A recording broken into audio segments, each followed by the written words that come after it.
우리가 너희 믿는 자들을 향하여 어떻게 거룩하고 옳고 흠없이 행하였는지에 대하여 너희가 증인이요 하나님도 그러하시도다. 아멘. 할렐루야.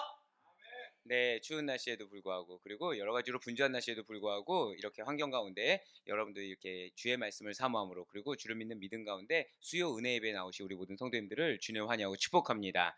자, 우리 좌우 옆에 있는 분들한테 좀 이렇게 인사하시고 시작하실게요. 우리 성령으로 걸어갑시다.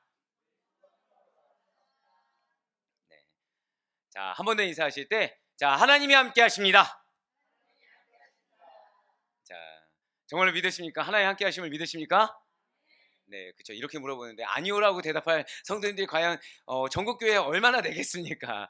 자, 그렇습니다. 하나님이 함께 하시는 우리 교회예요. 우리 성도님들이십니다. 그 가운데 하나님께서 우리 수요 은혜 예배 가운데 지금 어떤 말씀을 통해서 은혜 받는 시간을 허락해 주셨습니까? 바로 데살로전서 강해로 은혜 받는 귀한 시간을 가지고 있어요. 자, 사랑하는 여러분들, 데살로니가 교회 하면 뭐가 생각나시나요? 네. 그렇죠. 예. 자, 개척 교회로서 기쁨이 있는 교회라고 말씀을 드렸습니다. 두 번째 뭐가 생각나시나요? 재림의 소망, 그쵸? 예, 재림의 소망을 가진 성도들이 모인 교회라고 말씀드렸습니다. 자, 그 사도 바울이 이 데살로니가 교회에 대해서 칭찬을 했다고 말씀을 드렸어요. 무엇을 칭찬을 하였나요? 믿음의 역사가 있다라는 것이죠. 그리고 사랑의 수고가 있는 교회라고 말씀을 드렸습니다. 그리고 소망의 인내가 있는 교회요. 성도가 바로 이 데살로니가 교회라고 말씀을 드렸어요. 자, 이렇게 데살로니가 교회 성도들을 칭찬한 사도 바울은 데살로니가 지역에서 복음을 증거하였습니다. 사역을 감당할 때 어떠한 자세로 예수 그리스도를 증거하였습니까? 바로 사랑과 희생의 자세로 예수 그리스도만을, 복음만을 증거하였다고 우리가 지난 시간 통해서 알 수가 있었습니다. 자기만의 어떠한 경험, 지식, 고집을 근거로 사역한 것이 결코 아니었다라는 거예요. 오직 하나님 앞에서 하나님의 인정이 되는 자로서 성도들을 바로 세우고자 하는 그 사랑의 마음으로 바르게 사역했던 것이 이 사도 바울이었다는 것입니다. 그리고 이렇게 성도들에 대하여 거룩하고 흠이 없게 행한 것에 대하여 다른 누군가가 아니라 데살로니가 교회 성도들과 그리고 하나님께서 증인이 되어 주신다라고 지금 밝히고 있다라는 것이죠. 사도 바울의 사역에 대해서 그 사역과 관련 없는 자들이 참 잘하고 있어라고 이야기한 것이 아니라 그 사역의 대상자가 됐던 자들, 그리고 그 사역을 지시하신 분께서 친히 이 사도 바울의 사역에 증인이 되어 주신다라는 거예요. 그렇습니다. 진실로 사도 바울의 사역 자세는 그렇게 데살로니가 교회 성도들과 하나님께 인정이 될 수 있을 정도로 거룩하고 흠이 없는 자세였어요. 먼저 오늘 본문 데살로니가전서 2장 10절 말씀 보도록 하시겠습니다. 우리가 너희 믿는 자들을 향하여 어떻게 거룩하고 옳고 흠없이 행하였는지에 대하여 너희가 증인이요 하나님도 그러하시도다. 아멘. 네, 이 데살로니가 교인들에 대한 사도 바울과 그 일행들, 동역자들의 삶이라는 것은 사람의 눈에 있어서도 그리고 하나님의 판단에 있어서도 거룩하였다는 것이죠. 바르고 옳았습니다. 흠잡을 만한 것이 없었다라는 거예요.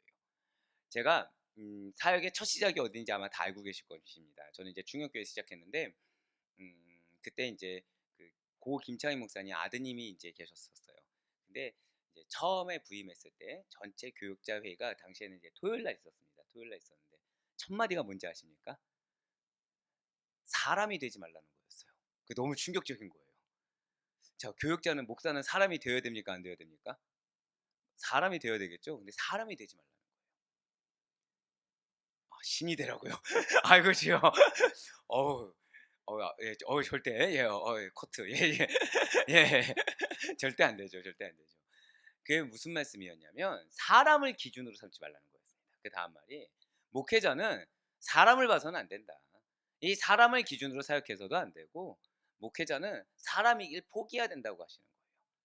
끝까지 하나님 앞에서 끝까지 어떻게 이렇게 살아갈 수가 있지? 어떻게 이렇게 열심을 다할 수 있지? 이런 말을 들어야 그제서야 내가 하나님 앞에서 좀 설 수 있구나 정도로 생각해야 된다는 거예요. 그런 얘기를 들었을 때 되게 좀 충격적이었습니다. 왜냐하면 첫 전도사잖아요. 어떤 마음이 있을까요? 뭔가 가슴에 풍선 하나 정도 딱 들어가 있거든요. 뭔가 가슴에 풍선 하나 정도 딱 들어가 있고 우리 부격자분들은 안 그러지만 저 같은 경우에는 되게 어렵게 결혼을 했고 아시다시피 어렵게 결혼했고 어렵게 내려놨어요. 회사를 내려놨어요. 그러니까 뭐가 있었죠? 내가 그래도 회사를 잘 다니던 회사를 내려놓고 이 길을 선택했어. 딱 그 의가 있었던 거예요, 제가. 근데 그거를 첫 시간에 다른 말도 아니라 사람이 되지 말라는 말로 깨졌다는 것이죠.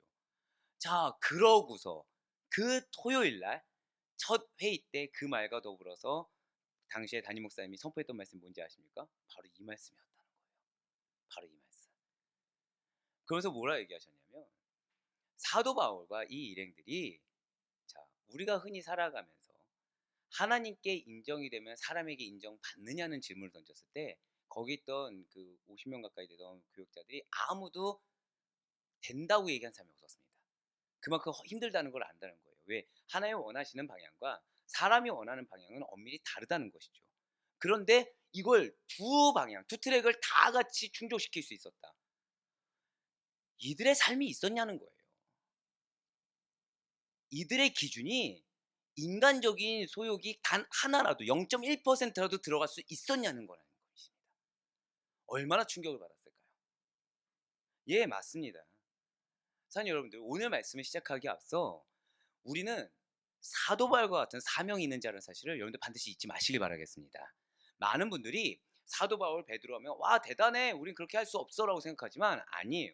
하나님께서는 우리를 그러한 동일한 자로 부르셨다는 사실을 우린 반드시 잊지 말아야 되는 것입니다. 왜요? 사도 바울 안에 있는 성령님이 우리 안에도 살아계심을 여러분 반드시 믿으시길 바라겠습니다. 그렇기 때문에 하나님께서 이 말씀을 허락하셨을 때 우리가 먼저 판단하거나 우리가 먼저 이것의 가부 여부를 따져서는 안 된다는 것입니다. 자, 우리 고백하실까요? 말씀을 있는 그대로. 이 사실을 잊지 마시길 바래요. 말씀을 있는 그대로 받아들이셔야 됩니다. 왜요? 당시에 그러면 많은 부교육자분들이 이거를 그 말씀을 들었을 때 그대로 받아들였을까요? 아니면 가능 여부를 따진 분들이 계셨을까요? 후자가 있다라는 거예요. 그런데 저는 이제 뭐 그 따질 수가 없으니까 사역의 결과가 1년 뒤에, 1년도 안 걸렸죠. 왜냐면 제가 중간에 시작을 했으니까 6개월 뒤에 따졌을 때 정말 판이하게 달랐습니다. 정말 판이하게 달랐어요. 말씀에 그대로 순종해서 그걸 행하려고 하셨던 분이 맡았던 교구와 아닌 분의 교구가 차이가 보이더라는 거죠. 예, 맞습니다. 하나님께서 우리에게 말씀을 허락하실 때는 불가능하기 때문에 주시는 것이 아니라 가하기 때문에 주신다는 사실을 여러분들 반드시 잊지 마시길 바라겠습니다. 이거는 내 마음의 어떤 상태와는 상관이 없습니다. 내 환경과는 상관이 없어요. 하나님은 우리에게 질문하신 건 딱 하나라고 말씀을 드렸어요. 그것이 무엇이죠? 너가 믿었느냐? 그거 외엔 질문이 없다라는 거예요. 예, 맞습니다. 먼저 오늘 보면 이 말씀대로 보면 진실로 사도 바울의 이 사역 자체는 성도들에 대해서 하나님 앞에서 하나님의 인정이 되는 자로서 성도들에 대해서 바르게 그 성도들을 세우고자 하는 사랑의 마음으로 바르게 사역을 했다는 거예요. 그리고 이렇게 성도들에 대하여 거룩하고 흠이 없게 행한 것에 대해서 우리가 생각했을 때 불가능이라 생각하는 사랑과 하나님께 동시에 인정받을 수가 있다는 것이죠. 왜요? 진실로 사도 바울의 사역 자세는 진실로 거룩하고 흠이 없는 자세였기 때문이라는 것입니다. 이 말씀 기억하시면서 오늘 보면 데살로니가서 2장 10절 말씀 한 번만 다시 한번 더 보시길 바라요. 우리가 너희 믿는 자들을 향하여 어떻게 거룩하고 옳고 흠없이 행하는지에 대하여 너희가 증인이요 하나님도 그러하시도다. 자, 지금 이 사도 바울과 동역자들의 삶이 거룩하고 흠이 없는 것에 대한 증인이 누구라고 말을 하고 있습니까? 데살로니가 교회 성도들과 하나님이라는 거예요. 사역의 대상자와 사역을 하라고 보내신 이가 동시에 증인이 되어 주신다는 거죠. 이렇게 사랑과 하나님을 증인으로 세울 수 있다고 스스로 고백할 수 있는 것은 자신들의 삶의 자세에 대해요. 사역의 자세에 대해요. 조금도 숨길 필요가 없을 만큼 투명하고 바르며 확실하다라는 것입니다. 자신이 있다는 사실을 나타내고 있다라는 거예요. 자, 우리 교회가 한 달에 한 번씩 꼭 잊지 않는 연례 행사라고 말하기는 좀 그렇죠. 절차가 있습니다. 혹시 여러분들 뭔지 기억하시나요? 한 달에 한 번씩 무엇을 하고 있죠, 우리가? 아, 좀 모르셨으면 역시 우리 성도님들은 물질에 대해서 내려놓으셨습니다. 예, 물질에 별로 관심이 없는 분들이군요 라고 하려고 준비했는데 지워야겠네요. 예, 맞습니다. 우리 교회만 해도 우리의 재정이나 사역에 대해서 언제나 성도님들 앞에서 하나님 앞에서, 자, 제가 방금 누구라고 말씀드렸어요? 사실 우리 장로님이 여러분들 앞에서 보고하는 것 같지만 사실 누구 앞에서 먼저 보고하신다고요? 하나님 앞에서 밝히 드러내 보이고 있다는 거예요. 왜이겠습니까? 그 이유는 우리 아델포이 교회의 재정의 운영이나 그 사역의 방향에 대해서, 그리고 앞으로 나아가는 그 길에 있어서도 우리 성도님들 앞이나 하나님 앞에서 어떠한 거리낌이나 주저함이 없기 때문이고, 앞으로도 그렇게 하겠다라는 신앙의 결단, 사역의 결단의 발로라는 사실을 여러분들 반드시 믿으시길 바라겠습니다. 자, 맞아요. 이렇게 데살로니가 교회 성도들과 하나님 앞에서 드러난 그들의 삶과 사역이 다른 것이 아니라는 것입니다. 우리가 지난주에 들었던 바로 유모가 자녀를 기른 것 같은 사랑의 삶이었다는 거예요.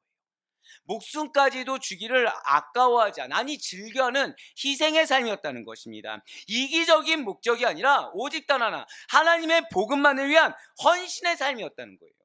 여기에 사도 바울의 이름은 없습니다. 바나바의 이름도 없어요. 그 누구의 디모데라든지 누구의 이름 다 없습니다. 내가 사랑하는 자든 사랑하지 않는 자든 일행 중에 누구 한 사람의 이름이 없었다는 거예요. 오직 단 하나, 사역의 대상자가 되는 데살로니가 교회 성도들과 하나님만이 그 이름이 기록되어 있다는 것이죠. 그렇습니다. 이러한 자기 부인된, 이러한 어떤 인간적인 면모를 내려놓고 말씀 그대로 순종한 사랑의 삶, 희생의 삶, 헌신의 삶으로 일관된 데살로니가 교회에서의 그들의 삶이라는 것은 지금 오늘 본문 말씀대로 거룩하다고 인정받았습니다. 옳다고 인정받았어요. 흠이 없는 것이라고 인정받았다는 것이죠. 그렇다면 오늘 본문에서 고백하고 있는 이 거룩하고 옳으며 흠이 없는 것에서 거룩하고는 과연 무슨 뜻이겠습니까? 자, 솔직히 고백을 드리면 제가 내려놓지 못하는 영역이 하나가 있습니다. 그것이 무엇일까요? 제가 항상 이게 차를 운전할 때마다 죄송한 두 분이 있어요. 죄송한 두 분. 제일 오래 저희 차에 같이 함께 하시는. 네. 그래서 흔한 말로 제가 힘들 때는 뒤에서 자연스럽게 이제 이렇게 다 붙잡고, 네. 뭐 가장 마지막에 타신 분들은 괜찮습니다. 예, 이거 붙잡지 아니야. 요즘 보니까 권사님도 이렇게 붙잡고 타시던데. 네. 흔한 말로 저희 차를 뭐라고 표현하죠? 구원열차라고. 예, 구원열차를 표현을 하죠. 예, 항상 천국 갈 준비를 이렇게 항상 하시는 마음으로. 그러니까 어느 정도인지 아시겠죠? 어느 정도인지 아시겠죠? 근데 제가 한 번 들었을 때는 무시했는데 두 번째 들은 얘기가 있습니다. 목사님, 아이고 기침을 하시면 당사자인 줄 알게 됩니다. 우리 집사님 아니세요? 집사님 아니세요? 이제 구원열차다 보면은 속도감이 어떨까요? 남다르겠죠. 예, 좀 이 고백을 드리면 신호란 게 존재하겠습니까? 안 하겠습니까? 예, 솔직하게 고백을 드리는 이유는 무엇일까요? 저도 이제 결단을 하는 거죠. 신호란 게 이제 존재하지 않게 되는 거예요. 솔직히 속도는 자신이 없습니다. 속도는 왜냐면 저도 이게 금철 끝난 다음에는 제 발이 아니에요. 예, 뒤에서 목사님 천천히 예, 이렇게 얘기해 주셔야 아이고야 160이었네 딱 이렇게 되는 거거든요. 예, 그건 정말 저도 자신이 없는데 때때로 왜 우리 여기 앞에 보면 있잖아요. 거기를 쑥 지나가게 되는 거죠. 근데 한 분이 얘기하셨을 때는 제가 모른 척했습니다. 두 번째 들었을 때 무슨 소리를 들렸냐면 너 그러다 사고 나로 들린 거예요. 제가 내가 거룩하지 못했구나. 내가 거룩하지 못했구나. 잘 지켜야 되는 거구나. 누군가가 보고 있구나. 근데 그 누군가를 왜 누가 보게 하세요? 하나님이 보고 있구나. 아무리 내가 거룩한 이유, 하나님 지금 우리 성도님들 피곤해서 빨리 모셔다 드려야 됩니다. 이런 핑계를 아무리 대봤자 하나님 앞에서 어떤 모습이라고요? 거룩하지 않는 모습. 그렇게 들렸다는 거예요. 예, 맞습니다. 이 거룩하고 뜻이 바로 그런 거예요. 경건하게 모든 도덕적인 의무를 준수한다는 의미에서의 거룩한 상태. 그것이 이 거룩하고를 뜻한다는 거죠. 즉 거룩하고는 거룩한 상태인 것입니다. 경건하게 모든 도덕적인 의무를 잘 준수하는 거예요. 하나님과의 관계에서 오는 단순히 내적 경건만 의미하는 것이 아니라 하나님과의 관계에서 오는 내적 경건과 외적인 거룩의 상태에 주된 강조점이 있는 단어라는 것이죠. 즉 거룩하고 라는 것은 하나님과의 관계가 올바로 성립된 가운데서 내적으로 어떻다고요? 경건해요. 이 경건한 것이 외적으로도 그 거룩의 상태, 올바르게 도덕적인 규범까지 잘 지키는 상태로 표출되는 것, 이것이 오늘 본문에서 말하는 거룩하고라는 것입니다. 그렇다면 옳고는 무슨 뜻일까요? 이것은 역시 또 옳지 못했어요. 하나님과 사회법을 일탈하지 않고 일치하게 행하는 상태라는 거예요. 옳은 상태가 또 뭐라고요? 하나님과, 그러니까 하나님의 법칙입니다. 사회의 법칙을 일탈하지 않는 거예요. 일치하게 행하는 상태라는 것이죠. 즉 말과 행위에 있어서 절대 고백하실까요? 규범에 어긋남이 없다. 바로 그거라는 거예요. 옳다라는 것은 우리의 말과 이 행동에 있어서 하나님의 규범이든 사회의 규범이든 어긋남이 없는 상태라는 거죠. 그래서 칭송의 대상, 칭찬의 대상이 주변으로부터 들릴 수가 있다라는 것입니다. 마지막으로 흠이 없다. 이 흠 없는 이것은 뭐냐면 사람들에게 어떠한 비난거리도 어떠한 책망거리도 제공하지 않는 상태를 나타내고 있다는 거예요. 자, 지금 공통적인 게 무엇이죠? 거룩하고 옳고 흠이 없는 상태의 공통적인 것은 단순히 하나님 앞에서만 이야기하는 것입니까? 아니라는 거예요. 하나님과 사람 앞에서 동시에 그 말씀의 법칙도 잘 지키고 동시에 경건과 거룩의 상태를 같이 유지하며 궁극적으로 하나님과 사람에게 어떠한 비난이나 어떠한 책망거리도 제공하지 않는 상태를 말하는 것이 거룩하고 옳고 흠이 없는 상태라는 거예요. 사도들은 데살로니가 교회 성도들에게 복음을 증거하였습니다. 근데 이 복음을 증거한다고 하면서 자신의 연약함, 자신의 힘듦을 드러내었습니까? 절대 드러내지 않았다는 거죠. 우리가 지난주에 들었듯이 온전히 데살로니가 성도들에게 그 순전하게 복음만을 증거하기 위해서 무엇을 하였습니까? 경제적인 부담을 지우지 않았다는 것을 우리는 너무나도 잘 알고 있다는 거예요. 무엇을 위했죠? 오직 복음 전파의 순적함을 위해서, 그 구원의 중요도를 위해서 자신들이 헌신했다는 거예요. 자신들이 더 희생했다는 거죠. 이렇게 자비랑 선교를 통해서 흠이 없이 사역을 감당함으로 말미암아 사도들은 대적자들의 비난을 무색하게 하였다는 것입니다. 사랑하는 여러분들, 여러분들이 주님을 만나는 그 순간까지, 우리가 구원의 완성을 이루는 그 순간까지 우리가 반드시 잊지 말아야 될 것은 우리에겐 반드시 대적자가 존재할 수밖에 없습니다. 우리는 영적 공격이라는 것이 없을 수가 없다라는 거예요. 우리는 평생이 영적 전쟁입니다. 믿으십니까? 이게 사실은 성화의 삶이라는 거죠. 죄와의 싸움이기 때문에 우리에게는 그것이 사람이 되든 상황이 되든 우리의 믿음을 흔들어 놓을 수밖에 없는 환경이나 언제든지 존재한다는 거예요. 하지만 중요한 것은 하나님은 이미 여러분들에게 승리를 예비하셨음을 믿으시길 바라겠습니다. 근데 이 승리가 예비되어 있기 때문에 그냥 가만히 있어도 승리할 수 있냐? 그것은 아니라는 거예요. 때로는 하나님이 여러분들에게 미리 보여주기도 하십니다. 정확히요? 미리 준비를 하기도 하신다는 거예요. 때로는 하나님이 여러분들에게 미리 그것을 마음 가운데 준비뿐만 아니라 삶 가운데 준비도 하게 한다는 거죠. 그 제가 제일 싫어하는 말이 뭐예요? 소 잃고 외양간 고친다를 제일 싫어합니다. 왜요? 하나님은 여러분들에게 소에 잃으라고 얘기하신 적이 단 한 번도 없으세요. 그 전에 저다 고백하실게요. 미리 준비시키십니다. 예, 맞아요. 미리 준비를 시켜 주신다라는 것입니다. 그런데 중요한 것은 그 순간에 귀찮은 거예요. 그 순간에 나한테 지금 도취되어 있어서 그거를 외면하고 싶은 겁니다. 지금 중요한 건 뭐냐? 여러분들이 게을러서가 문제가 아닙니다. 제가 항상 칭찬드리잖아요. 여러분들만큼 성실한 분들이 어디 있겠냐고. 게을러서 문제가 아니에요. 근데 나도 지치는 거예요. 나도 힘이 든 겁니다. 그리고 더 시급한 상황이 보이니까 이거를 뭐 기도하거나 케어하거나 이거에 대해서 자꾸 나중으로 미루게 된다는 거죠. 그러다 보면 어떻게 돼요? 그 상황이 닥치게 돼요. 그럼 나는 그 순간에 당혹스러워지는 거죠. 이미 그 순간은 늦었다라는 거예요. 왜요? 그 순간은 어떤 상황이죠? 이미 소를 잃어버린 상황인 것입니다. 물론 그때라도 외양간을 고치는 건 중요하겠죠. 하지만 이미 하나님께서는 여러분들에게 소를 잃지 않을 수 있는 환경을 주셨다라는 거예요. 기도 제목을 주셨다는 거예요. 말씀을 이미 주셨다라는 것입니다. 예, 맞아요. 이것이 결국 무엇일까요? 비난이나 책망거리를 전혀 제공해서는 안 된다는 것입니다. 우리의 어떤 실족함의 원인이라는 것을 단 하나도 스스로가 만들어서는 안 된다는 거예요. 제가 방금 전에 그 말씀을 드리지 않았습니까? 한 명 얘기 들었을 때 모른 척했다고 했어요.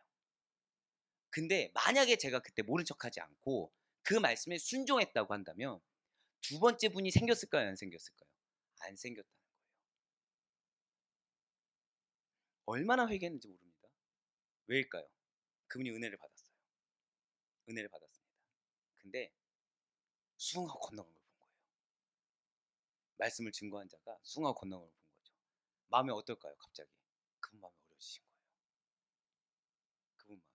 처음에 시작은 걱정이었습니다. 두 번째는 뭐죠? 이게 사단이 어떻게 공격할지 모릅니다. 그래서 한참을 고민하신 거예요. 그러다가 저한테 조심스럽게 문자를 남기신 겁니다. 여러분들 여기서 뭐 그렇게까지 예민하게구나라고 생각하면 절대 안 됩니다. 제가 왜 회개했을까요? 그분은 이 돌이킬 수 없는 시간, 어떤 시간이죠? 말씀의 은혜를 받았습니다. 집에 가는 길 내내 은혜 받을 수 있는 그 시간을 저의 불순종 하나, 행동 하나가 그 은혜의 시간을 뺏어버렸다는 거예요. 이 시간 누가 보장합니까? 이 시간 누가 보장하죠? 아무도 보장할 수가 없다는 거예요. 회개거린 것입니다. 사랑하는 여러분들, 어쩌면 내 기준에서는 내가 잘못한 게 아닐 수도 있어요. 근데 그것이 누군가에게 실족의 대상이 되었다. 그때 제일 빠른 길은 회개하는 겁니다. 나는 그게 잘못인지 아닐 수 있어요. 제가 말씀드렸죠. 얼마든지 포장할 수 있다고요. 그렇죠? 왜냐면 제가 셔틀하는 분들은 다 어디 사신 분이죠? 멀리 사신 분들입니다. 중요한 거는 수요 예배 끝나고 저희 이제 흔한 말로 내려드릴 때, 자, 4시간 뒤에 뵙겠습니다. 자, 5시간 뒤에 뵙겠습니다. 그럼 그분들 씻고 잠잘 시간이 있습니까? 없습니까?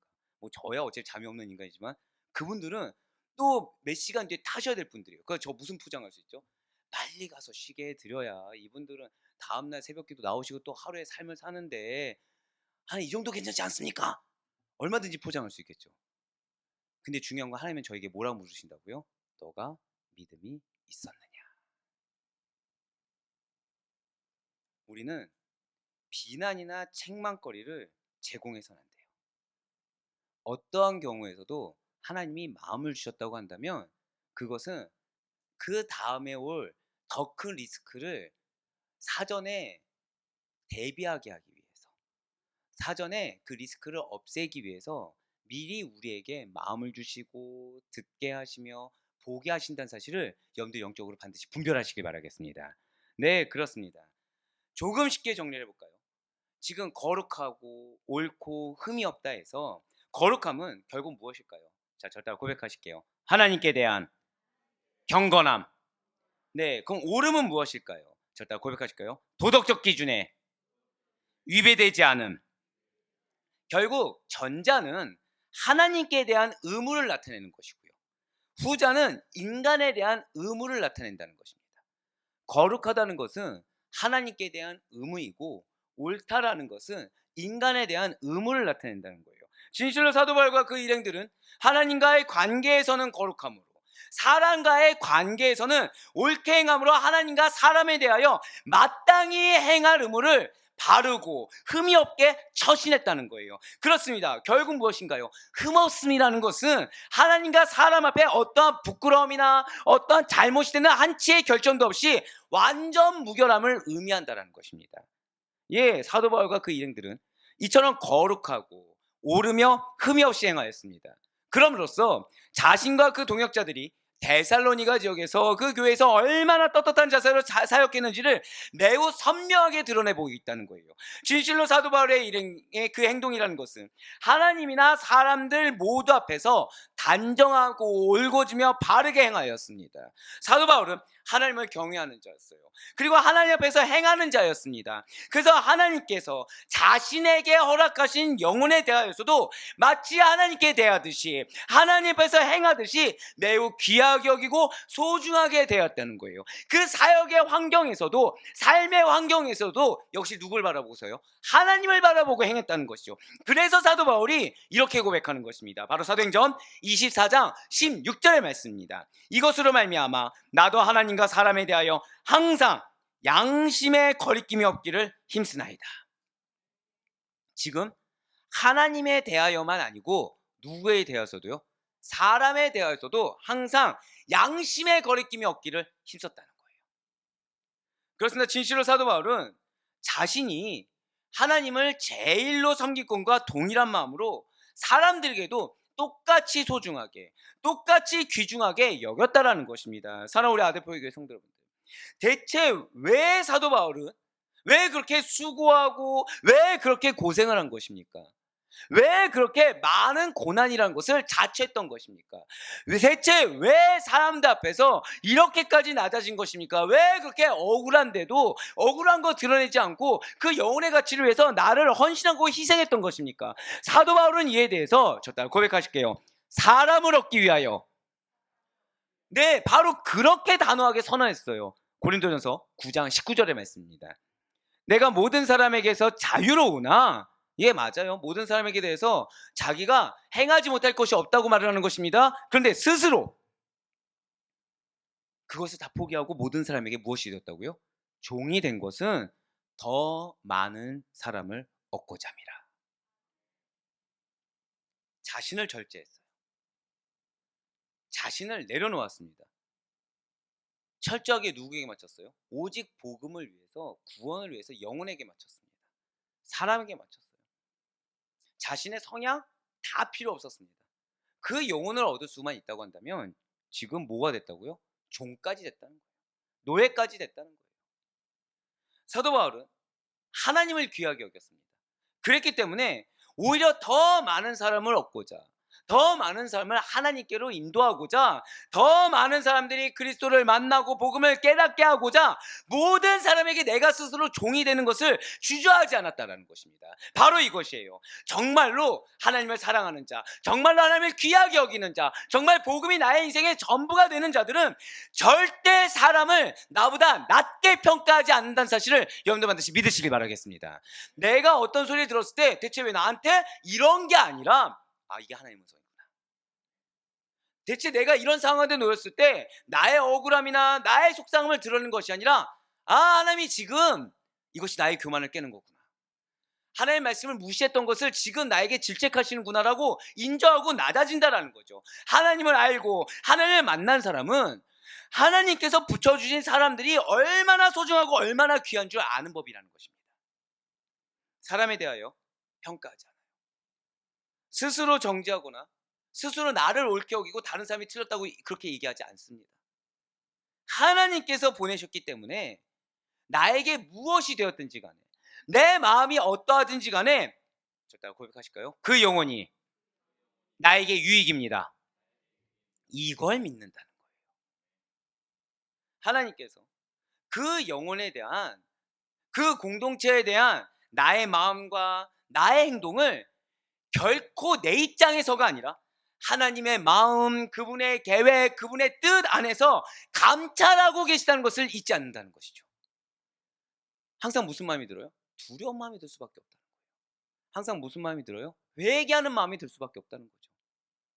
한번 야곱을 생각해 보시길 바랍니다. 자, 분명 야곱은 야복강가에서 하나님과 대결해서 이겼습니다. 그 결과가 무엇이죠? 그가 교만해졌습니까? 그가 자신의 억울함을 토로했나요? 아, 하나님, 당신이 주신 지혜로 내가 정당하게 장자권을 샀는데 내가 왜 이렇게 많이 오랜 시간 동안 방황해야 됩니까? 오랜 시간 동안 왜 남의 노예처럼 살아야 됩니까? 왜 내가 이렇게 저 사람 눈치를 봐야 됩니까? 내가 뭘 잘못했습니까? 라고 얘기하지 않았어요. 형 에서를 만났을 때 그가 한 고백을 한번 들어보시길 바래요. 창세기 33장 10절의 말씀입니다. 야곱이 이르되 그렇지 아니하니이다. 내가 형님의 눈앞에서 은혜를 입었사오면 청하건대 내 손에서 이 예물을 받으소서. 자, 빨간색 글씨 우리 다 같이 한번 읽겠습니다. 시작. 내가 형님의 얼굴을 배운즉 하나님의 얼굴을 본 것 같사오며 형님도 나를 기뻐하심이니이다. 여러분들, 야곱의 입장 한번 생각해 보시기 바랍니다. 사람이 그렇죠. 사람이 내가 당한 피해는 크게 여기는데 내가 준 피해는 잘 생각 안 합니다. 저만 그런가요? 여러분들 그런가? 자, 이런 표정이셔서 보통 그렇죠. 아, 좋아요. 자녀들 한번 따져볼까요? 자, 여러분들 자녀 사랑하십니까? 안 사랑하십니까? 벌써 목소리가 작아진 거 보면 이 다음 질문이 뭔지 아시는 거예요. 그럼 자녀들이 남편, 아내가 여러분들의 헌신 알아주십니까? 역시 이 순적한 대답. 네. 잘 몰라준다는 거죠. 근데 중요한 것은, 자, 좋아요. 배우자끼리 한번 다툴 때를 생각해 보세요. 그러면은 다 각자 억울함이 있습니까? 없습니까? 장로님 사랑합니다. 네. 얘기 안 하시면 또 누구만 나쁜 사람이 돼요? 저만 나쁜 사람이 될 뻔했는데, 서로가 다툴 때는 서로가 자기 입장이 너무 크다는 거예요. 근데 여기서 가해자 있습니까 없습니까? 가해자는 단 한 사람도 없습니다. 피해자만 존재해요. 자녀들은 어떻죠? 자녀들도 자기가 피해자예요. 그럼 부모들은 어떻죠? 부모들은 부모가 또 피해자예요. 누구 하나 가해자가 없는 게 현실입니다. 사람과 사람 사이에서는 다 자기가 피해자예요. 자, 야곱은 어떨까요? 야곱은. 지금 야곱 입장에서 한번 우리 생각해 봅시다. 지금 장자권을 아무런 대가도 치르지 않고 가져왔습니까? 아닙니다. 나름의 대가 치렀어요. 그러고서 눈치 보고 도망쳤습니다. 무슨 생각이 들까요? 형은 집에서 안락하게 잘 지냈고 나는 외삼촌 라반의 집에서 고생이란 고생을 다 하고 그러고 돌아오는데 마음에 어떨까요? 여전히 형 에서의 눈치를 보는 자기의 상황에 대해서 누가 원망스럽겠습니까? 에서가 원망스럽지 않겠습니까? 근데 지금 고백을 보세요. 거기다가 딱 왔는데 누굴 이겼어요? 하나님을 이긴 거예요. 야, 하나님 나와 함께 하시는구나. 하나님 나에게 능력 주셨어. 형 에서를 어떻게 할 수 있지 않을까? 이런 생각 따위 하지 않았어요. 한 내 편이다 이 생각하지 않았어요. 야곱이 지금 무엇이라고 고백했습니까? 자신이 피해자라고 얼마든지 생각할 수 있고요. 자신에게 피해를 준 사람이고 자신을 죽일 것 같은 그 대적자와 같은 형 에서의 얼굴을 보니까 누구의 얼굴을 봤어요? 하나님의 얼굴을 본 것 같아요. 하나님의 얼굴을 본 것 같다고 지금 고백하고 있다는 거죠. 이게 얼마나 놀라운 고백입니까? 이게 얼마나 은혜스러운 고백입니까? 그렇습니다. 정말로 하나님을 만나고 경험한 사람은 지가 하나님이 나를 뭐 위로했냐 안 위로했냐, 내가 하나님과의 싸움에서 이겼냐 안 이겼냐, 지금 나에게 은혜를 줬냐 안 줬냐, 이것이 중요한 것이 아니라는 거예요. 정말 하나님을 만나고 경험한 사람은, 그래야 하나님께 귀하게 인정이 되고 쓰임을 받는 사람은 저다 고백하실까요? 사람을, 공동체를 귀하게 여깁니다. 바로 그거예요. 소중함을 깨닫는다. 귀하게 여긴다는 거죠. 아신 분은 아시겠지만 이제 저는 마리조와 모태신앙이지 방언기가 있었습니다. 방언기가 있었어요. 그래서 예수님을 이제 제대로 한번 만났죠. 와이프를 통해서. 그 다음에 제가 제일 첫 번째 한 게 뭔지 아십니까? 여러분들? 부모님한테 달려가서 무릎 꿇고 회개했어요. 제가. 얼마나 그분들의 속을 썩였는지. 그 다음에 뭐 했는지 아십니까? 회사에서 제가 이제 정적이라고 제거했던 분들 연락해서 제가 잘못했다고 제가 회개했어요. 왜요? 만나고 나니까 회개거리만 생각이 드는 거예요. 아, 다 나한테 붙여준 영혼이고, 누가 날 위해서 희생해왔고, 누가 날 이거가 주마등처럼 스쳐가는데 못 견디겠는 거죠. 못 깨달은 겁니까? 영혼의 가치와 나에게 허락된 공동체에 나를 왜 보내셨는지 다는 몰라도 내가 무엇을 잘못했는지 깨닫게 하시더라는 것입니다. 맞아요. 하나님을 만나잖아요. 영혼의 귀한 걸 알게 됩니다. 하나님을 정말 만나면 공동체의 소중함이라는 걸 알게 돼요. 그 사람의 얼굴을 통해서 하나님을 만나게 되는 것입니다. 사랑하는 여러분들, 우리 삶에 우연이 없습니다. 믿으십니까? 내가 누구를 만나게 됐을 때 하나님의 허락이 아니면 우리 그 누구를 만날 수가 없다는 거예요. 결국 그 사람이 나를 대적을 하든 나를 선대하든 나는 그 사람을 통해서 누굴 만날 수 있는 거예요? 하나님을 만날 수가 있다는 것이죠. 그 사람의 모습을 통해서 하나님의 뜻을 발견할 수 있다는 것입니다. 하나님을 대하는 듯한 겸손함과 존귀하게 여김이 반드시 그 사람이 누구가 됐든 어떤 사람이 됐든 어떤 성향이 됐든 그 사람을 대함에 대해서 그것이 드러나게 된다는 거예요. 무엇이 드러난다고요? 내가 하나님을 대하는 듯한 겸손함과 존귀하게 여김.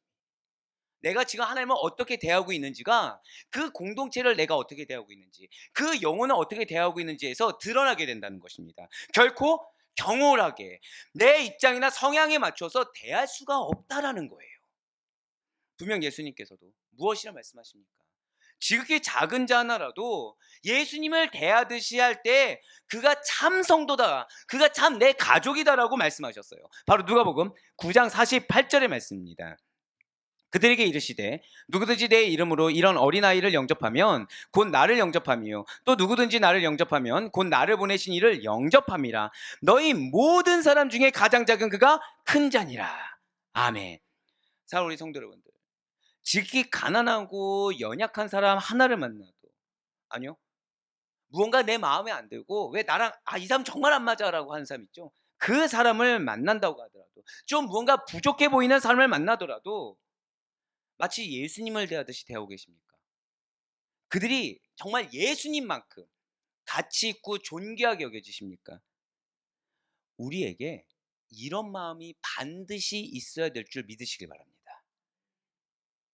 이런 마음이 없으면 아직 우리는 갈 길이 정말 먼 거예요. 이런 마음이 없으면 내가 내 입장을 드러내기 전에 빨리 내 영혼의 문제에 대해서 빨리 체감해야 되는 것입니다. 우리가 이 땅 가운데 아무리 열심히 살아가는데 하나님께 인정이 되지 않고 너가 나더러 주여 주여 했지만 난 너가 누군지 몰라라고 하면 그것만큼 안타까운 일이 어딨냐고 제가 항상 말씀드리죠. 아무리 내가 내 입장을 드러내봤자 하나님 뭐라고 말씀하신다고요? 너가 믿음이 있었느냐. 이 질문 앞에 우리가 자유로울 수가 없다는 거예요. 엄밀한 의미에서 우리에게 나에게 붙여준 영혼을 정말 예수님 대하듯이 하나님 나에게 보내주셨지라는 이 마음이 없다고 한다면, 그래서 여전히 내 성향대로 내 마음 끌림대로 내 감정대로 대하고 있다고 한다면 엄밀한 의미에서 나는 성도입니다, 나는 그리스도입니다로 드러내기는 한없이 부족함이 있다는 것입니다.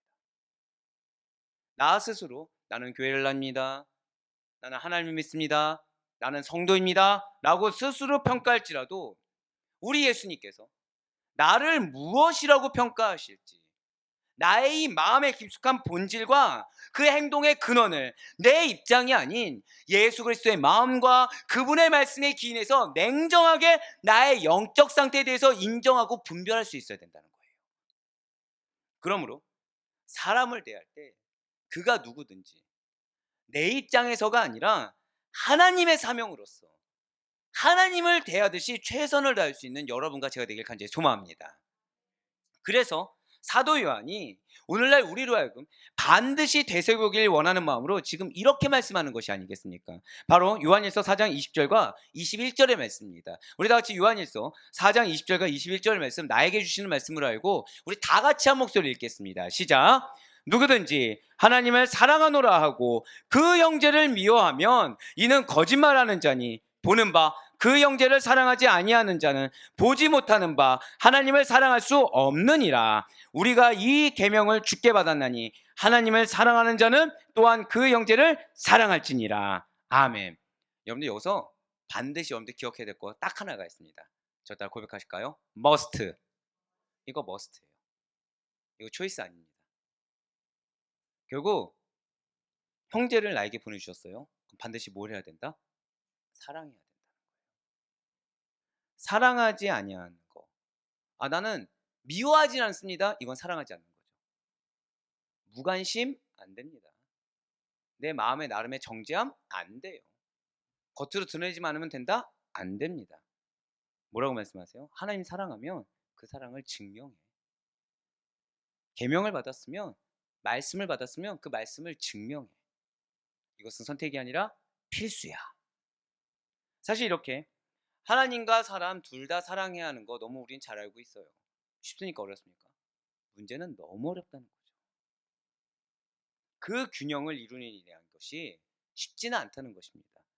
하나님께 대한 열심과 사랑, 존경이 가득하여, 그런데 정작 사람들에게는 함부로 대하고 냉철하며 차가운 사람들이 있습니다.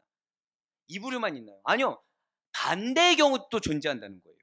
하지만 우리는 이 둘 중에 하나가 우리의 모습이 당연한 자들이 아니라는 것이죠. 사단은 우리에게 계속해서 뭐라고 미혹하냐면, 어떻게 사람이 그래? 너 하나님 사랑하잖아. 그 하나님 사랑했으니까 그걸로 된 거야. 또는 하나님에 대한 사랑은 사실 어느 순간 식었어요. 하지만 사람들에게 대하면 그래, 너 마음이 그렇게 어려운데도 이렇게 대하는 거면 충분하죠. 사단은 미혹한다는 거예요. 하지만 그것이 아닙니다. 우리 둘 중에 하나만 선택하는 것이 당연한 자가 아니라 둘 다 하는 것이 당연한 자들인 것입니다. 우리는 왜요? 일단 고백하실까요? 나는 그리스도인입니다. 나는 임동현으로 살아가는 자가 아니라 그리스도인으로 살아가는 자라는 거죠. 하나님의 백성인 성도는 바울과 그 일행이 행했던 것처럼 하나님과 사람들 앞에서 흠없고 진실한 것이 당연한 자들이라는 거예요. 만약에 이 같은 균형을 바로잡지 못하게 되면 어떠한 문제가 생기는 것입니까? 첫 번째로 어떤 사람들의 부류는 오직 하나님 앞에서만 흠이 없으면 된다고 생각합니다. 즉 신앙은 오직 하나님과의 관계에서만 성립하는 것이기 때문에 하나님께만 잘하면 하나님이 알아주시기 때문에 하나님께서 당신의 형태로 인도하고 만사형통하다는 바로 그런 논리가 된다는 거예요.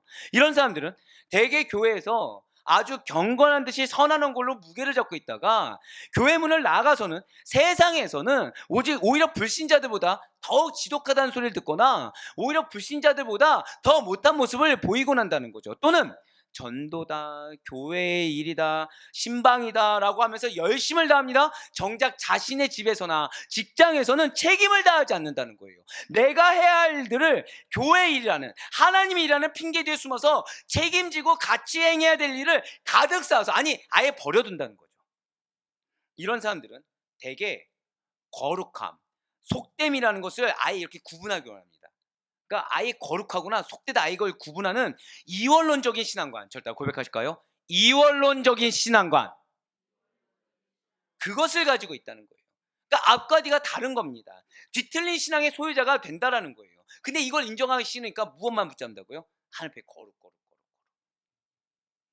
내 마음이 지금 그래도 나는 하나님 앞에 순적해.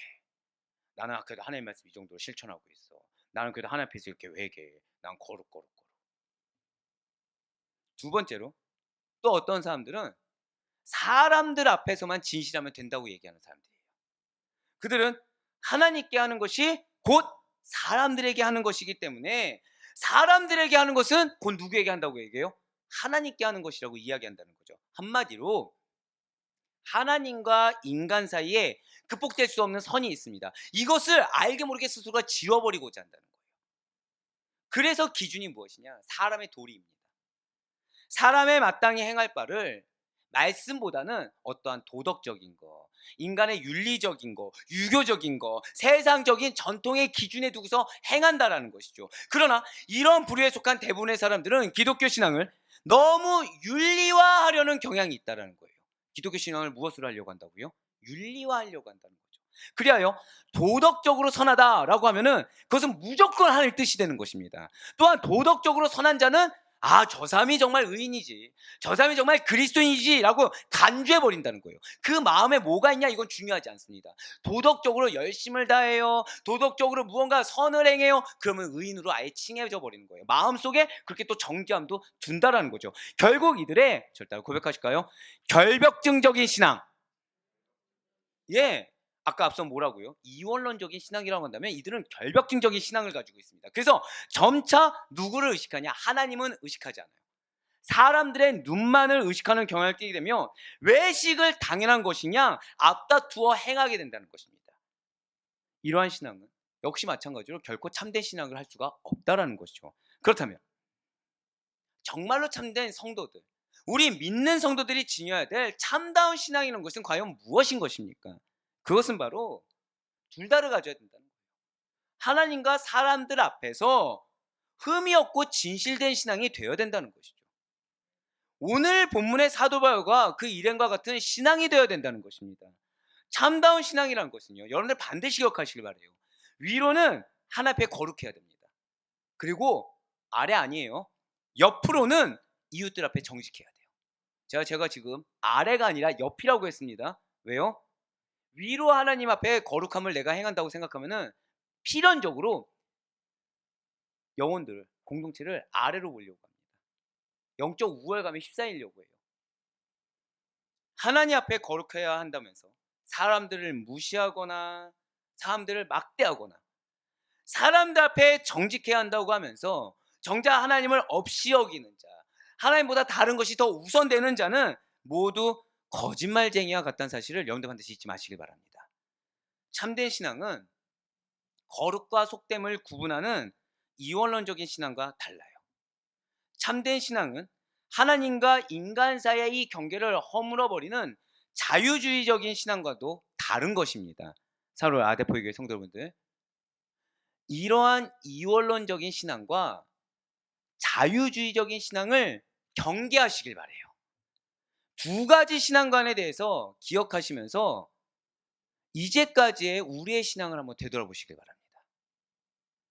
우리들은 진정 하나님께 흠이 없고 동시에 나에게 허락하신 영혼들, 그것이 내가 원하든 원치 않든 하나님께서 내 눈에 들어오게 한, 내 마음에 자리 잡게 한 그 영혼들에게 진실한 삶을 살아오셨습니까? 아니면 무언가 부족함이 있으십니까? 하나님께 인정이 되고 하나님께 흠이 없기를 바라면서 사람에게 아무렇게나 행한다든지, 하나님은 괜찮겠지라고 생각하면서 정작 그 하나님을 제쳐놓고 사람에게만 흠이 없길 바라는 거 모두 다 반쪽짜리 신앙입니다. 진실로 하나님께 거룩하고 사람들 앞엔 정직한 우리 모두가 될 수 있길 간절히 소망합니다. 오늘 보면 10절의 후반절 한번 보시길 바래요. 10절의 후반절 보시면 지금 빨간색으로 나와 있죠. 너희가 증인이요 하나님도 그러하시도다. 지금 사도 바울은 자신들의 삶의 진실성, 자신들의 사역의 진실성을 주장하기 위해서 지금 하나님만 주장했습니까? 사람만 주장했습니까? 하나님뿐만 아니라 나하고 상관없는 사람도 아니고 사역의 대상자 데살로니가 성도들도 증인으로 언급하고 있었다는 거예요. 한번 여쭤볼게요. 그럼 데살로니가 교회 성도들은 다 사도 바울의 마음에 합했겠습니까? 데살로니가 교회 성도들 이방인입니다. 그럼 사도 바울의 마음에 그 직성에 풀릴 수 있었을까요? 없었을까요? 전혀 없었다는 거예요. 근데 그게 중요하지 않았다는 거예요. 왜요? 하나님이 보내셨거든요. 하나님께 대하듯이 대하니까 이 사람이 뭐가 부족하든 이 사람이 어떤 성향이든 중요하지 않았어요. 왜요? 하나님이 보내셨으니까. 그러면 이 사람을 하나님께 대하듯이만 하면 되는 것입니다. 사도 바울의 성향이 어떠하든지, 사도 바울의 니즈가 어떠하든지, 사도 바울이 어떤 대우를 받든지 이건 전혀 중요하지 않았다는 거예요. 그냥 하나님께 대하듯이 대했더니 어느 순간 어떻게 됐어요? 증인으로 내세울 정도로 그들이 변화했다는 거예요. 증인으로 내세울 수 있을 정도로 그들이 성장했다는 것입니다. 저 따라 고백하실까요? 변화와 성장은 나에게 달렸습니다. 이 명제를 잊지 마시길 바래요. 나에게 달렸기 때문에 내가 막 의지적으로 그 사람 변화하겠다 이게 아닙니다. 저 다음부터 고백하실까요? 내가 없을수록 이걸 기억하세요. 내가 없을수록 나 대신에 하나님의 사랑으로 하나님의 말씀으로 가득 차다고 하면 변하지 않을 영혼은 없습니다. 변하지 않을, 성장하지 않을 공동체는 없다는 거예요. 지금 사도 바울은 당연히 데살로니가 성도들도 증인으로 언급하고 있는 것입니다. 그러면 데살로니가 성도들 역시도 누구를 대면했을까요? 당연히 사도들을 직접 대면하면서 경험한 자들이기 때문에 증인으로서의 자격이 너무나도 충분하다는 것이죠. 또한 하나님께서는 사도들을 시험하여서 그 진가를 인정하시고 사명을 맡기신 분으로서 증인으로서의 자격 역시 충분하시다는 것입니다. 진실로 데살로니가 교회 성도들은 사도들의 태도와 그리고 자신들에게 증명한 것뿐만 아니라 이 데살로니가 지역에서 드러나는 외적 행위에 대해서 증거할 수가 있습니다.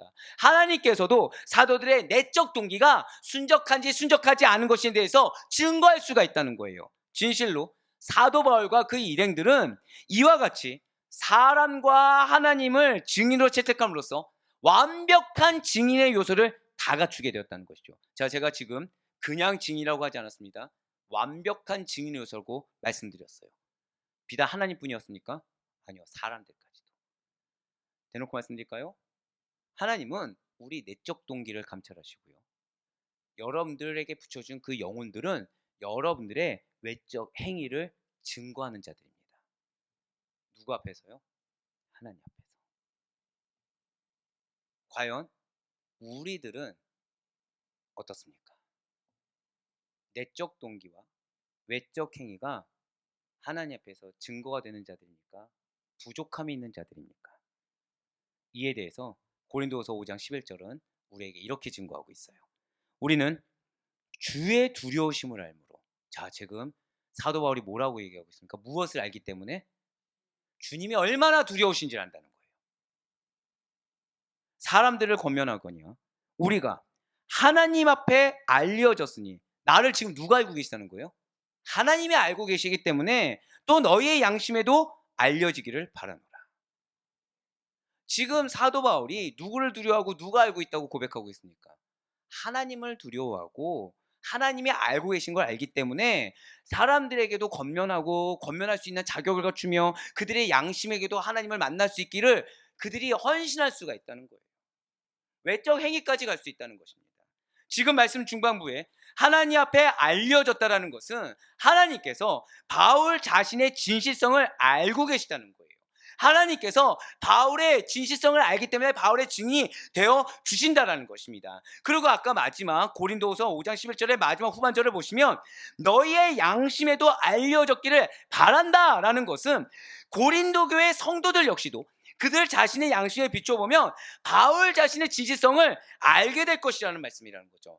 결국 고린도 교회 성도들조차도 바울의 증인이 되어준다는 것입니다. 결국 무엇입니까? 사도 바울은 고린도후서를 통해서도 이 데살로니가 교회와 마찬가지로 지금 자신의 진실성을 하나님뿐만 아니라 하나님께와 고린도 교인들을 증인 삼아 그들의 양심에 호소하고 있다는 거예요. 사랑하는 여러분들, 우리가 속한 곳곳마다 가정이 되었든 교회가 되었든 직장이 되었든 학교가 되었든 여러분들을 위한 허다한 증인이 예비되어 있음을 믿으시길 바랍니다. 그렇기 때문에 나에게 보내주신 영혼은 나를 증거할 자인 것이지 나를 시험 들 자가 아니에요. 나에게 놓여진 환경과 공동체는 나를 증거해 줄 공동체인 것이지 내 마음에 어렵게 하는 공동체가 아닌 것입니다. 더불어서 하나님은 지금 이 순간에도 저따가 고백하실까요? 내적 동기, 내 내적 동기를 보고 계세요. 정답을 말씀드릴까요? 우리의 내적 동기는 오직 하나여야 됩니다. 저따가 고백하실게요. 믿음. 믿음 외엔 없어야 돼요. 우리의 내적 동기는 믿음 외엔 없어야 됩니다. 그렇습니다. 우리 아델포이 교회에서 하나님께서는 우리 아델포이 교회에 각자에게 주신 공통된 올해의 사명이 있습니다. 그것이 무엇이죠? 나는 무엇이다? 네, 감사해요. 감사해요. 한 명이라도 대답하면 다 대답한 거죠. 저도 고백하실게요. 나는 신앙의 모본입니다. 아멘. 여러분 느끼셨죠? 목소리가 어떻습니까? 거의 지금 작아졌어요. 저 오히려 다행으로 여깁니다. 이 말의 무게감을 아신다는 증거가 되거든요. 이 무게감을 안다면 우리는 이제 한 분을 봐야 돼요. 누구를 바라봐야 되죠? 하나님을 보세요. 왜 제가 지금 예수님이라고 하나님이라고 했을까요? 두려워해야 되거든요. 두려워해야 됩니다. 한번 말씀드린 적이 있을 거예요. 우리 하나님 너무 경홀히 여긴다고. 하나님을 두려워해야 됩니다. 우리는 나를 두려워해요. 나. 그래서 누가 더 크죠? 하나님보다? 내가 더 큰 거예요. 내 마음이 더 큰 거예요. 아니요, 하나님을 두려워하셔야 됩니다. 신앙의 모범이 되기 위해서는 제일 필수는 하나님을 두려워해야 됩니다. 그 가운데 예수님을 보세요. 자, 두 번째 세컨 트랙이 뭐라고요? 예수님을 보셔야 돼요. 정확히 말씀드릴까요? 예수님이 걸어가신 길을 보세요. 십자가의 길을 보세요. 그 길이 우리의 길입니다. 예수님의 십자가의 길에 본인이 있습니까? 없습니까? 없으셨어요. 이게 우리의 길입니다. 그래야 신앙이 모범이 돼요. 그래서 하나님께서는 우리에게 성도라면 어찌해야 되는지, 하나님께 쓰임받는 성도라고 하면은 어떻게 해야 되는지 한 가지 교훈을 우리에게 주시고 있다는 거예요. 그것이 무엇입니까? 굉장히 간단하죠. 성도는 하나님과 사람들 모두에게 알려질 수 있도록, 모두에게 인정받을 수 있도록 행해야만 한다라는 거예요. 자, 다 고백하실까요? 하나님과 사람들 모두에게. 이걸 기억하세요. 이걸 기억하세요. 그렇다면 우리가 어떻게 해야 하나님과 사람들의 양심에 알려지는 사람들이 될 수가 있단 말입니까? 먼저 하나님께 알려지는 사람이 되기 위해서는 첫 번째로 저를 따라 고백하실게요. 믿음으로 행하라. 예, 믿음으로 행하는 자가 되어야 돼요. 내 생각, 내 감정으로 행하는 자가 아닙니다. 내 지식으로 행하는 자가 아니에요. 세상의 가치관과 세상의 기준으로 행하는 자가 아닙니다. 믿음으로 행하는 자가 되어야 된다는 거예요.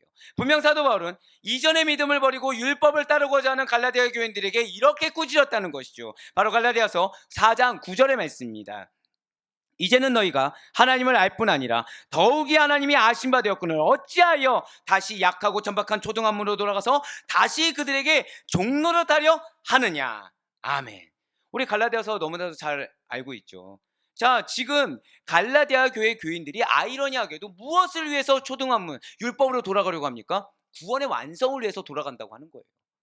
아이러니하게도 믿지 못하는 거죠. 그런데 지금 사도 바울이 무엇이라고 꾸짖고 있나요?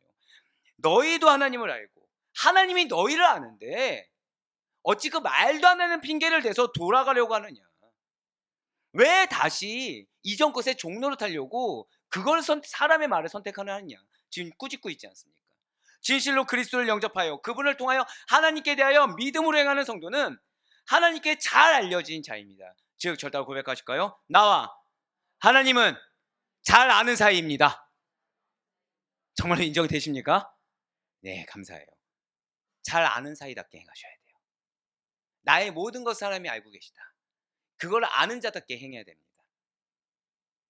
자, 제가 아까 왜 그 얘기를 듣자마자 그 얘기를 보자마자 회개했다고 했죠.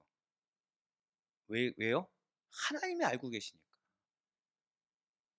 제 속내는 뭐예요? 빨리 데려다주고 싶어서라고 말은 했지만 속내는 뭐예요? 제가 빨리 가고 싶은 거예요. 속내 얘기할까요? 회사 생활했을 때 운전 습관이 어땠을까요? 네, 그대로입니다. 결국 저는 옛 것을 버린 거예요, 못 버린 거예요? 못 버린 거를 하나님 지적하신 거예요. 근데 이걸 누가 알고 계시다고요? 내 옛 습성, 내 옛 성품, 임동현이라는 사람이 갖고 있는 이 몸의 배인, 습성, 행동, 이거 누가 알고 계신 거예요? 하나님 알고 계신 거예요. 아무리 거룩하게 포장하고 해봤자 하나님을 속일 수가 없거든요. 그 앞에 제가 할 것이 무엇입니까? 근데 제가 말씀드렸죠. 두려워서라고. 왜요? 차 빨리 운전하면은 사고 날까 안 날까요? 날 수가 있거든요. 그 순간 뭐가 생각났을까요? 여러분들 기억하시죠? 크리스마스 때 눈 많이 왔을 때 사고 날 뻔했는데 하나님 붙잡아 주셨다고. 그 순간 어떤 두려움이 있는지 아십니까? 그 손을 놔버리는 거를 확 체감하게 되는 거예요. 그 문자를 봤을 때. 하나님이 이 운전대에 손을 놔버리시면 저는 어떻게 되죠? 큰일 나게 되는 거죠. 그러니까 지금 나를 붙잡아 주셔서 내 마음으로 하여금 어렵더라도 막 자존심이 이렇게 올라오는 상황이라도 이게 마음이 어려운 상황에도 주신 것이 감사인 것입니다. 사랑하는 여러분들, 말씀 가운데 부딪히는 거, 거부감 있는 거, 이거 감사라고 말씀드렸어요. 왜요? 기회가 있는 거거든요. 하나님이 쓴 메시지를 주시는 거, 쓴 환경을 주시는 거, 쓴 사람을 주시는 거, 이것이 은혜인 줄 믿으시길 바랍니다. 아직 기회가 있다라는 거예요. 아직 하나님과의 관계가 깨지지 않았다는 증거입니다. 그렇기 때문에 비록 내 눈에는 눈물이 나고 억울하고 막 속상하고 여러 가지 감정이 복잡단단하게 들어갈 수 있을지언정 하나님이 말씀을 주시는 거예요. 예, 맞습니다. 왜요? 하나님과 잘 아는 사이이기 때문에 그런 환경, 그런 말씀, 그런 사람도 허락되어 주는 줄 믿으시기 바라겠습니다. 두 번째로 그리스도의 계명대로 행하는 성도가 되어야 된다는 거예요. 자, 다 고백하실까요? 말씀대로 행하라. 맞아요. 말씀대로. 그러니까 하나님께 알려주는 사람이 되기 위해서는 두 번째로 말씀대로 행하는 자가 되어야 된다는 것입니다. 주님께서는 분명히 이렇게 말씀하셨죠. 요한복음 14장 21절의 말씀입니다. 나의 계명을 지키는 자라야 나를 사랑하는 자니 나를 사랑하는 자는 내 아버지께 사랑을 받을 것이요 나도 그를 사랑하여 그에게 나를 나타내리라. 아멘. 이뿐만이 아니에요. 사실 주님께서는 당신의 계명을 실행하지 않고 입으로만 주님을 찾는 자들은 불법을 행하는 자들이요 주님께서 모르는 자들이라고 마태복음 7장을 통해서 말씀하셨다는 것이죠. 이처럼 그리스도를 통해 하나님을 믿고 거기서 끝나는 것이 아니라 그 사랑의 계명, 사랑의 말씀을 실천하는 성도가 하나님께 잘 알려진 자가 된다는 것입니다. 예, 좋아요. 하나님께 알린 자는 바로 이렇게 행해야 되는 것을 알았습니다. 그러면 사람들의 양심에 알려진 자가 되려면 어떻게 해야 되는 것입니까? 먼저는 저다 고백하실게요. 신앙 양심대로. 예, 성령의 뜻대로예요. 성령의 뜻대로. 신앙 양심대로 행하는 성도가 되어야 된다는 거죠. 성령님의 뜻대로 행하는 자가 되어야 된다는 거예요. 앞서 말씀드렸듯이 제 운전 습관은 성령의 뜻입니까? 저에게 익숙한 겁니까? 네, 감사해요. 저에게 익숙한 거죠. 그럴 줄 알았어요. 이 말씀할 때 분명히 구원역 잘 타신 분들이 얘기할 거야 라고 써놨어요. 기가 막힙니다. 감사해요. 맞아요. 저한테 익숙한 대로 가는 거죠. 저한테 익숙한 대로. 아무리 거룩하게 포장해봤자 성령의 뜻은 아니라는 거예요. 내 행동에, 내 손길에, 내 발길에 익숙한 대로 그냥 갔을 뿐이지 아무리 포장해봤자 결론은 뭐예요? 말씀대로 행한 것도 아니고 성령의 뜻대로 행한 것도 결코 아니라는 것입니다. 위선적으로 행하거나 잔꾀를 행하는 자들은 결코 이웃의 양심에 알려지지 못합니다. 결국 우리 성도님들에게 감동을 주기 위해서는 저의 익숙한 거를 빼야 된다는 거예요. 하나님은 맞아요. 저를 통해 여러분들이 은혜 받길 원하십니다. 근데 단순히 말씀 이걸로 안 된다는 거예요. 철저해야 된다는 것입니다. 어느 정도로요? 제가 충영교회에서 첫 세역회 때 뭘 들었다고요? 사람이 이게 포기할 정도로. 왜 이 말씀을 드릴까요? 우리가 언제 연약해지는지 아십니까? 사람인데, 나도 사람인데 이런 마음, 이런 행동, 이런 정도, 이런 마음을 알게 모르게 틈타게 한다는 거예요. 사람이 큽니까? 하나님이 큽니까? 하나님 크시죠? 내가 소중한 걸 버리세요. 내가 나를 소중히 여긴 걸 버리세요. 우리는 그렇게 버린다고 하더라도 내가 너무나도 소중해가지고 버리지 못한 영역이 허다하게 많은 자들입니다. 사람들이 나로 말미암아 신앙의 본을 받고 나로 말미암아 변화되고 나로 말미암아 성장하고 그런 나를 통해 하나님이 기업을 이루시겠다. 이 약속의 말씀이 이루어지기 위해서는 신앙 양심대로 성령님대로 행해야 되는 것입니다. 나에게 익숙한 대로 행하는 거 절대 변화될 수 없어요. 절대 성장할 수 없습니다. 하나님의 기업의 최고 방해자가 내가 되는 거예요. 두 번째로 절대 고백하실게요. 신앙의 덕으로 행하는 성도가 되어야 된다는 거예요. 결국 내가 아무리 옳고 내가 아무리 달변으로 그걸 포장한다고 해도 덕이 안 되는 건 행하지 말아야 됩니다. 덕이 없는 사람은 어디에서도 환영받지 못해요. 신앙의 덕으로 행하는 성도만이 이웃의 영혼의 양심에 감화를 주고 감동을 주며 결국 알리우는 자가 된다라는 것이죠. 이렇게 알려진다라는 것이 무엇이겠습니까? 저 따라 고백하실게요. 인정받는 자. 네, 맞아요. 알려진다라는 것이 인정받는 자가 된다라는 것입니다. 그렇습니다. 하나님께서는 사실은 믿는 성도들에게 무엇을 주셨죠? 성령님을 주셨어요. 이것이 무엇이냐? 성령님이 결국 누구십니까? 하나님이십니다. 절대 고백하실게요. 나에게 능력을 주셨습니다. 이걸로 능력으로 끝나지 않아요. 그 능력을 통해서 이거를 발휘하길 원하세요. 우리의 능력을 통해서 이걸 발휘하길 원하신다는 거예요. 이것이 무엇일까요? 절대 고백하실게요. 나로 말미암아. 바로 그거예요. 결국 이것을 한 단어로 영향력입니다. 여러분들로 말미암아 영혼이 변화되고 여러분들로 말미암아 사람이 변화되며 여러분들로 말미암아 공동체가 변화돼서 그 공동체로 말미암아 지역이 변화되고 나라가 변화되는 거예요. 그래서 우리에게 성령님을 주셨고요. 우리에게 능력을 주셨고요. 그 능력으로 말미암아 영향력을 주신 줄 믿으시길 바랍니다. 이게 믿는 성도들이라는 거예요. 그러한 우리들은 믿음으로 행하고 주님의 계명의 말씀에 순종함이 곧 사람들에게 선한 영향으로 드러나게 되어 있는 그리스도인이 바로 우리의 본질이라는 거죠. 그래서 빼야 될 게 뭐라고요? 나에게 익숙한 거 빼야 된다는 거예요. 내가 알게 모르게 내려놓지 못한 걸 빼야 된다는 것입니다. 그리고 그런 우리들의 하나님께 대한 신앙이라는 것이 결국 무엇으로 나타나냐? 영혼을 향해 이웃을 향해 덕을 베푸는 것으로 나타난다는 거예요. 잘해주셔야 된다는 것입니다. 한마디로. 어떤 자세로요? 지금 사도 바울과 일행들이 어떤 자세였어요? 종으로. 낮아진 자세로 잘해줘야 된다는 거예요. 섬겨야 된다는 거예요. 즉 결국 이 말씀이 무엇입니까? 하나님 사랑과 이웃 사랑은 결국 하나라는 것입니다. 우리가 신앙의 모범이 된다고 하셨을 때 하나님이 이 말씀 주신 거예요. 지금 우리로 인해서 하나님 사랑과 이웃 사랑이 무엇인지 증거하게 하겠다라는 약속의 말씀인 것입니다. 이 사실을 잊지 않을 수 있는 여러분과 제가 되길 정말 간절히 소망합니다. 예, 맞아요. 오늘 말씀은요, 제가 지금 이게 필터링 한 개 이겁니다. 커트 한 개 이거예요. A4로 몇 장 나왔는지 아십니까? 이거를 쓰는데 정말 주저없이 쓰게 하셨어요. 12장 나왔습니다. 폰트 9포인트예요. 역시 구원열차에서 이런 반응이 나올 줄 알았습니다. 네. 근데 이거를 필터링하고 커트 한 개 지금 이 정도예요. 언제나 하나님께서 우리 아델포유 교회 성도님들을 사용하길 원하십니다. 그래서 이전과 달라야 돼요. 죄송하지만 이거는 우리에게 초이스가 아니라 머스트라고 말씀을 드렸어요. 이전에 내가 익숙한 걸 버려야 됩니다. 제가 이전 교회에 어떤 성도님이 연락을 주셔서 저한테 하신 말씀이 있어요. 얼마 전에. 목사님, 우리가 알던 목사님과 다른 것 같습니다. 라고 얘기하시는 거예요. 그래서 순간 덜컹한 거죠. 죄 지은 게 많으니까.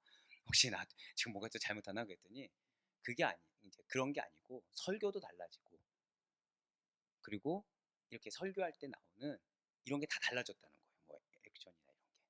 그래서 아직까지 이제 불안한 거예요. 죄 지은 게 많으니까.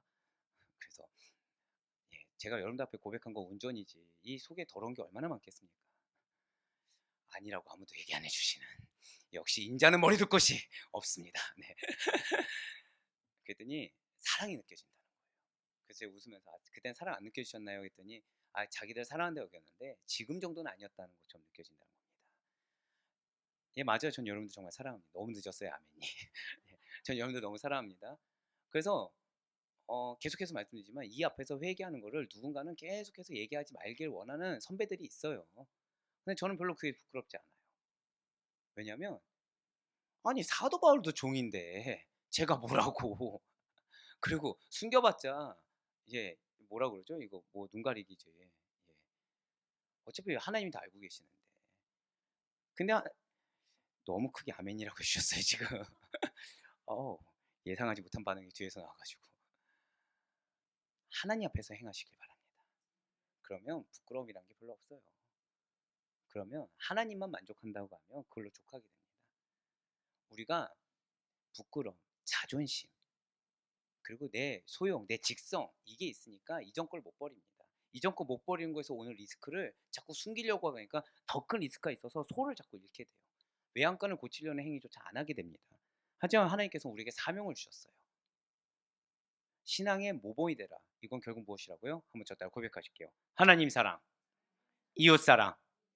하나님 사랑과 이웃 사랑의 본이 내가 된 것이라는 사실을 반드시 믿으시길 바라겠습니다. 그래서 언제나 하나님과 이웃 모두에게 거룩하고 흠이 없는 자들로 인정될 수 있는 여러분과 제가 되길 바라요.